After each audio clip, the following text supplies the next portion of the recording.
everyone. Welcome to GTM Secrets, everything go to market, sales, marketing, rev ops, you name it. Today I have Michael Fertman on the line.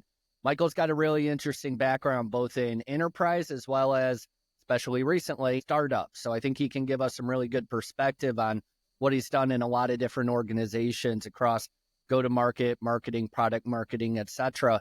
Michael, I don't want to butcher your background, so do you mind giving a little context on yourself? Sure. So I've been in B2B marketing since the better part of this century, starting from 2000. I was in SaaS before they called it SaaS, starting at LivePerson as a product manager, and then a company called Screaming Media. I spent 6 years after that at Dun & Bradstreet, which is a data-driven analytics business. I remember Hoover's. Yes, Hoover's is a D&B company. That's right. And in that realm, it served a sales force of 1,000 people across 6 different sales channels.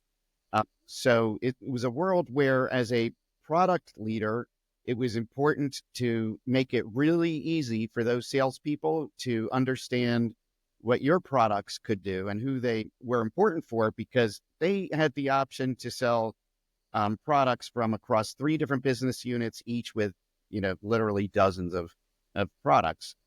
So in an environment like that, you become very proficient at enabling sales, because they won't sell if they're not enabled. They'll just sell something else. Yep. It's a great training ground for that. After that, I shifted, and those were product marketing roles with, ranging from 5 million up to 500 million plus in terms of the sizes of the revenue streams. After that, I worked at a relatively young company called GuidePoint, which is an expert network.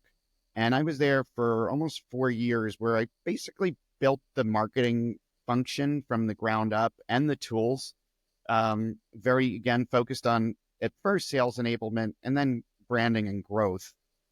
And then I worked as a consultant with startups for the better part of 6 years, and a wide range of companies, and mostly broadly speaking, I would call it in the SaaS arena, or if not, then in the as a service arena, if not else. And then moved back in-house. I worked at a crypto company called Alpha Point, where I brought marketing in-house from an agency. This was a company that was like a Series A business on their way to Series B. Then worked with fraud prevention AI business.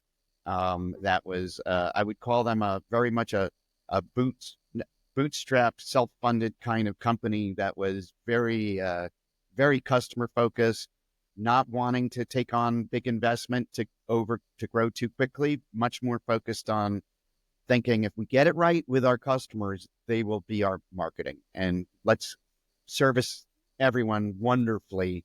So we have a great brand, customers love us, and we branch out from there. So it's very interesting that's not a typical approach you see. And in fact, the next company I was with was, I would say, a little bit the opposite, seeking to sell product before it necessarily even existed at times. I was in the crypto arena.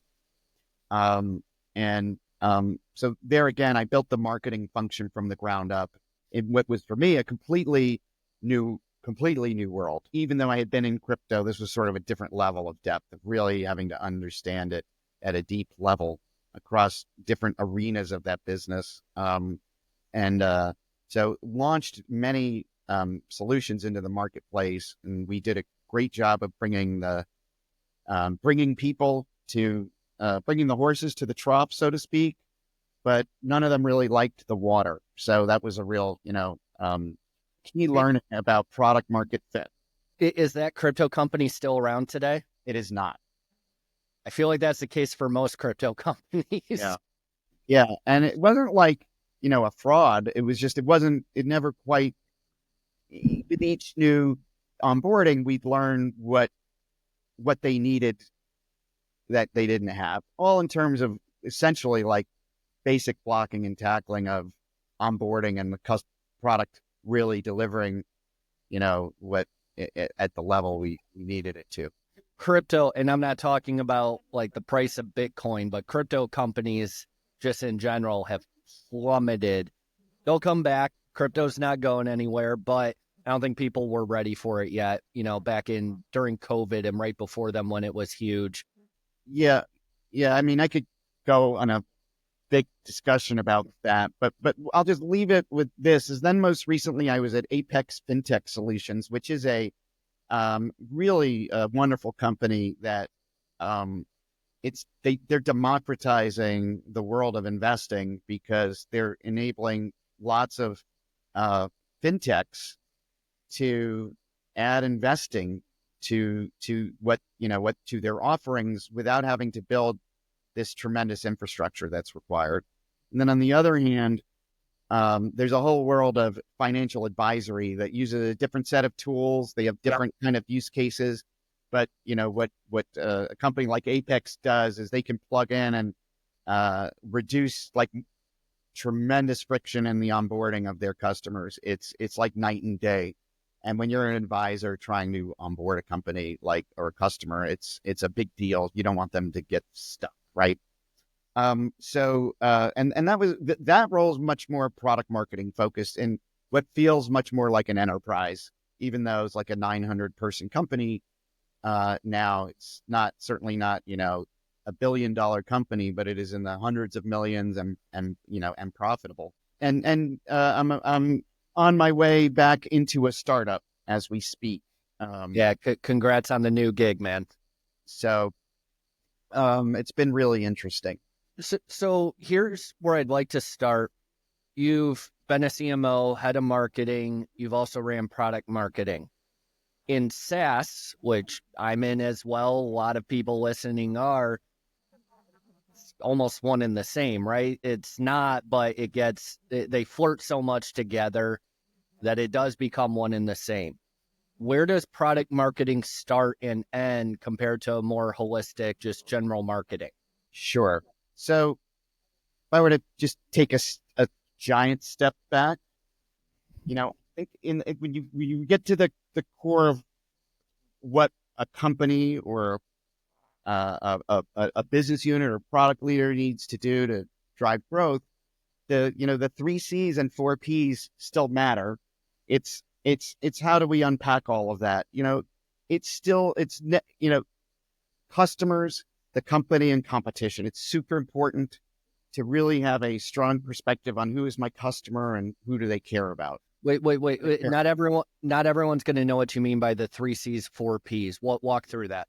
Sure. So, this is like, in a way, I'm dating myself, but like when I was in business school, this is sort of like where we started from is who's the 3 C's, who are my customers? What's my company really? What are our strengths? What are our core resources and points of competitive differentiation? Who's my competition? As it relates to this, my core customers, and how am I able to navigate winning against the competition? Yep. And that can be very strategic, far beyond the product level, meaning, we're going to be great at delivering at the lowest cost, right? Like a Walmart example. Like these are core, that get deep into the bones of like, how are we going to compete and what are we great at? Then, and then of course the product that we're selling and that it's great and it does what customers want it to do. How do we price and package it? Which in this world of SaaS is super important. And I would say I spent 6 years at D&B where I won through pricing and packaging, and embedded in that is positioning. What's the messaging? What are my distribution channels? And which ones and why? And then finally, promotion. So now like unpacking that into like how we think about it today, I would go into, I would say at a high level, brand marketing, meaning, and when I say brand marketing, what I really mean is ensuring that we have a core positioning and brand positioning, and we are living it inside, and then we are amplifying it outside. Mm-hmm. Number one. Number two is the product marketing. And so that's, to me, very clear positioning and messaging, the sales enablement, and actually growth marketing enablement. And I'll come back around to that. And then growth marketing, the people who are driving, really focused on driving leads. And so now if we go back through these, I will just say that the brand is way more important than anyone gives it credit to today. And what I mean by that is you can't growth market your way out of a lack of awareness and belief and trust. The same way you can't growth market your way out of a product market fit problem. It's addressed far upstream. And so, I'm going to give a real life example, like for me, right? My car lease is up in February. Right now it's October. Let's just pretend my car lease is up in June. Mm-hmm. And let's even pretend that I already know I want to get an electric vehicle the next time around. And I'm debating in my head between 3 cars. You can't get me to act on it today. Right. I will ignore you. I don't care yet. I'm going to worry about it in 4 months, even though I'm exactly the right target. So what you can do is make sure that I'm aware of why you're great, but you have to do that without me raising my hand and asking. Yep.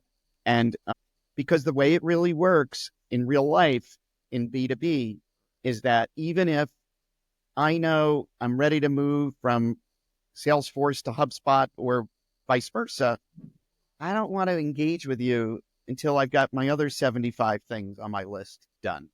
Yep. And so again, what's most important is that when the time comes, I think of you and not the other way around. And I think so, backing all of that up, the brand piece, the messaging and the visual repetition is really important. And again, when I say brand, I do not mean logos per se and art. What I really mean is every interaction my company has with people, whether it's the sales team, the website, everything, it all conveys that brand. And actually, it's the people touch points at events and through salespeople are actually the highest impact of all of those, because that's a real trust building moment that you can't get from digital marketing. So let's talk about. But I didn't answer your question about product marketing versus growth. Fair enough. Let's go there for a second. So, if we dig into the product marketing, it's my product or solution has a very clear positioning and messaging and consistent, so it sticks. And I'm worried about, because I'm, as a product marketer, I'm thinking about the broad arc of the product roadmap and what's coming and when, and creating that story in advance so it all fits in as we go, and that it makes it easy for both customers and the sales team to be able to talk about the present and the future, and provide that concept. And then I already talked about it in respect to D&B, but like enabling the sales team with, these are the companies and the people at them that we are targeting. We know who they are. This is how we identify the right opportunity. These are the tools you have for every step of the buyer journey. And these are the materials you have for the customers to go sell internally, because ultimately that has to happen. And that's the hardest part of the whole thing, because you're not in the room when your buyer is talking to their boss asking for budget most of the time. And then the growth marketing folks, if you're focused on demand gen, it's very hard to get deep into the product. And so you have to really spoon feed those parts of the organization with very clear packaged up information about not only both the target customer and the product. And I look at it like growth marketing is a train in motion. And product marketing is putting the materials that we need in that train for them to go with. All of the lead magnets, the white papers that then, can be parsed out into blogs and then parsed out into social posts or whatever, all the different ways we're going to distribute that. But so where product marketing ends to me is, and it all bleeds, right? It all overlaps in real life, but it's the clarity about the target customer and the solution and who it applies to and how, and being able to show the ROI at each stage. And then growth marketing is really focused on turning that into motion. And I guess I'll stop there. Oh, that makes sense. I appreciate it. Now, you did say something interesting, right? You can't growth market your way to $1 billion company. It's going to be brand, right? Now, you just started literally today at an early stage startup. You've worked with startups. They often have very limited budgets. How do you suggest people focus on brand when they don't have $10,000 a month necessarily for top of funnel impression-based ads and so on and so forth? Or you can't sponsor, for 20 grand a top conference and be at those events. What do you recommend for building a brand from the ground up? Well, it's hard, first of all. And I look at it like kind of, think about a little snowball. If you were to roll it down the top of a big mountain, you keep having to get more touch points and more touch points that lead to more touch points, and it gets bigger and bigger and bigger over time. So I think the most important thing is in building the brand is nailing the product market fit piece, that you really can get to a point where you have a handful of customers that really like your product. Mm-hmm. And, people don't want to hear that because you can't market your way through that. And I see that as a founder led activity that everyone else contributes to. But if the founder can't make that first sale, I don't think anybody can. That's very fair. I better have a higher closing rate than anyone on my team, 100% of the time. And then eventually you can package that up. But ultimately, I think maybe you can speak to this. I know the folks I'm working with speak to this. I've never met anybody who's at a successful company who didn't have some form of a either major or minor pivot along the way as they got closer to the customer and really understood what they need. Yes, Identity Matrix is 100% a testament to that. And some of them, like when you hear them, are pretty stark, really. And so but that being said, so what there's kind of, assuming we have a product that you can onboard customers to, we have to start from there when we're talking about a startup. Because I don't want to get into how to establish product market fit, because that's a whole other animal. Yeah, that's a very large conversation. And frankly, that's not my area of expertise. It can be. It's very clear, like with what I'm working on now, I can see who I would need to talk to, what I need to ask them to help us get, closer. But so it's being really clear about the, what the heck the product does. And this is where I think startups can fall off the rails, is you aspire to be able to talk about emotion, how it makes you feel. But no one has the time to figure out. And by the way, if you just look at 10 startups, look at whoever you're competing against. I would be willing to bet 5 of them on their website, you can't figure out what they do. No. You figure out that they give you better ROI for something, and that's it. And if you don't, I need to. So number one, be clear about what and the value in it. And yes, how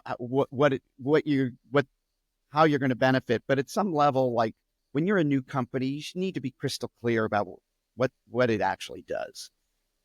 The inexpensive ways, there are really great inexpensive ways like this that you're doing right now with me to get, to growth and to get the awareness out there. It's almost like it was planned. Yes. Right. So I find that collaborating with your customers is the best possible way to build the brand and awareness that enables you to then go get growth, because it means nothing when I say to you, my product is great and my customers are happy, but it means everything to you when your friend says something helped me. Yep. Person I'm working with today, he said, you really ought to be using Firefly or something like it. He said, I don't care what you use. I use Firefly. Same. What do you think I'm going to do today? Am I going to even bother shopping? Nope. Only if Firefly is expensive to me, right? And I could even just tell you, if it's more than $20 a month, then I'll look around at what else is out there. I think it's about 20.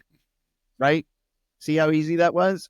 And they probably know that already. If for $20 a month, I'll buy anything. I'm really OpenAI, all of it.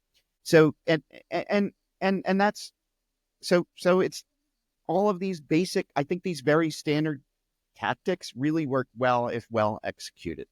So if this is an interesting podcast, it will work for you, right? If people, if guys like me aren't giving you the content that's going to make it interesting enough, it may fall a little flat. But either way, we both know I'm going to promote this podcast, right? And that's the magic. Your customer promotes that you're turning them into a thought leader. They're quite happy about that.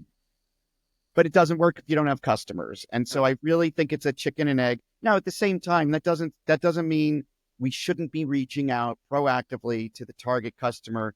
And it's a pain. It's hard. It's a cold call world and a cold email world. If you're starting from scratch, there's no other way around it. You're going to have to, you can be patient about it and try to get somebody to see you and come to you, but you're probably going to have to. And what's going to make the difference is the human, and that you built the brand really well with that interaction, because that interaction is the brand. So here's the next topic that I want to go over, and it's very interesting. So you and I share a love of stand-up. You can, like me and my wife, anywhere we traveled to, we were just in Nashville. We went to 2 comedy clubs in a weekend. Like, I love comedy. I watch Kill Tony every Monday. It's fantastic. And we were talking about and you're an amateur comedian, right? Self-proclaimed amateur comedian, which I love. I don't have the balls to get up on stage yet. But I think there's a lot of parallels. One is on the sales side. I think salespeople are very slow on their feet compared to what they need to be. I think they're so regimented in, let me qualify, let me do this, let me go through my product, etc. And they're not good at thinking on their feet. I think we have dumbed down sales far too much, made it far too simplistic, and taken out the ability to just have a damn original thought very quickly. But what I want to talk about is on the marketing side. You hear things like story branding, different ways of communicating your story. That's ultimately what marketing is, communicating your story and how how your story can fit into the prospect's story, and yada, yada, yada. How has your stand-up and, what's the word? Your improv, how has that helped you market? What are the relatable or transferable skills that you can take from stand-up and improv into marketing? So, first of all, improv and stand-up, for the most part, at least, let's say at the 101 level for people like me, because I'm not going to be on Netflix anytime soon, is they're almost polar opposites, believe it or not. The whole notion of improv is that I let go of what the thoughts are in my head as we're having an interaction and making a story, if you will, and that I'm going to react to what you said, and I'm going to internalize it and say yes to that and build on it at its core. And that, for sales, is tremendous. Yeah. In marketing, it's more to me about, if I were to apply it, it's about my own personal interactions with people. That I to force oneself to really hear what they're saying and get off of my own agenda. Stand up is almost the opposite. Stand up, the really good ones, most of them have rehearsed every intonation, movement, word. They are economizing words. They are doing the same set over and over and over to continue to perfect it. And so where stand up, I think improv and go to market is huge, is for anybody, is hearing what the customer is saying instead of thinking, what is my pitch to you? And I'm willing to bet you've heard something like what I'm about to say before, but it's something a salesperson taught me at D&B a long time ago. Was we had this product that can do a million things, and if you were going to demo it, you could demo a lot of things. Mm-hmm.